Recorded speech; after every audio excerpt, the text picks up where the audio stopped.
اسلام امن کا داعی ہے اور امن کے فروغ کے لیے کوشاں ہے۔ اسلام کا مادہ ہی سلامتی سے ہے، اس لیے سلامتی کے لیے، امن عالم کے لیے انسانوں کو باہم محبت، الفت، رافت کا سبق پڑھانے کے لیے جتنی کوششیں اسلام اور اسلام کے ماننے والوں نے کی ہیں، اس کی مثال دنیا کے کسی اور مذہب میں آپ کو نہیں ملے گی۔ انسانوں کو قتل کرنا، انسانوں کی تذلیل کرنا، انسانوں کی تنقیص کرنا، یہ اسلام کا سبق ہی نہیں ہے۔ تو اسلام کی تاریخ روشن ہے۔ ناگزیر حالت میں جنگ کرنا ضروری ہو جاتا ہے، امن کے قیام کے لیے جنگ کرنا کبھی ضروری ہو جاتا ہے۔ تو جب اس حالت میں جنگ کا ہونا ناگزیر تھا تو اس میں زیادہ سے زیادہ نقصان سے بچنے کی کوشش کی گئی، اور اس میں بھی قوانین مرتب کیے گئے۔ بچوں کو قتل نہیں کرنا، بوڑھوں کو قتل نہیں کرنا، خواتین کو قتل نہیں کرنا، جو اپاہج اور بیمار ہوں ان کو قتل نہیں کرنا، حتیٰ کہ قیدیوں کو قتل نہیں کرنا۔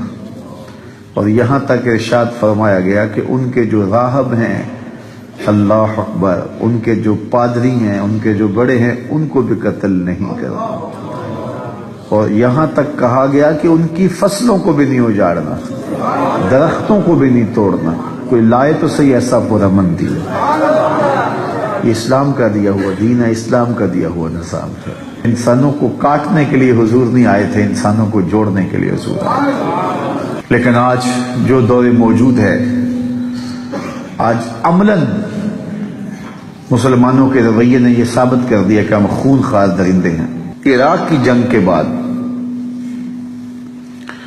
انسانوں کا جب قتل عام کیا گیا، ڈیزی کٹر بم پھینکے گئے جو انسانوں کا خون چوس لیتے تھے، اور کیا کچھ ہوا، تو دنیا کے سامنے رسوائی ہوئی۔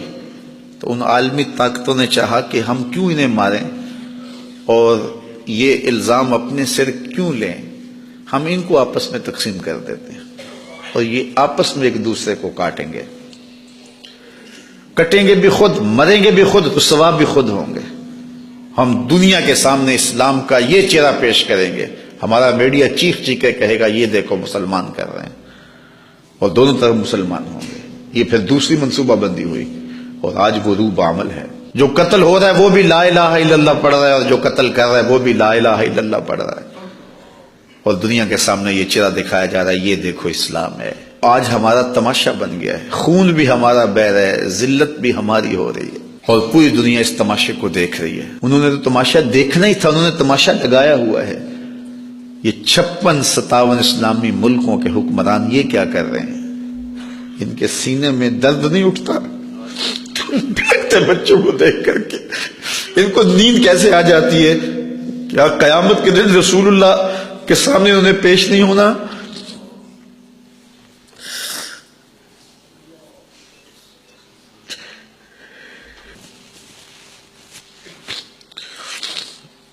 گلا وفائے جفا نما جو حرم کو اہل حرم سے ہے، کسی بت قدے میں بیاں کروں تو صنم بھی کہہ دیں ہری ہری۔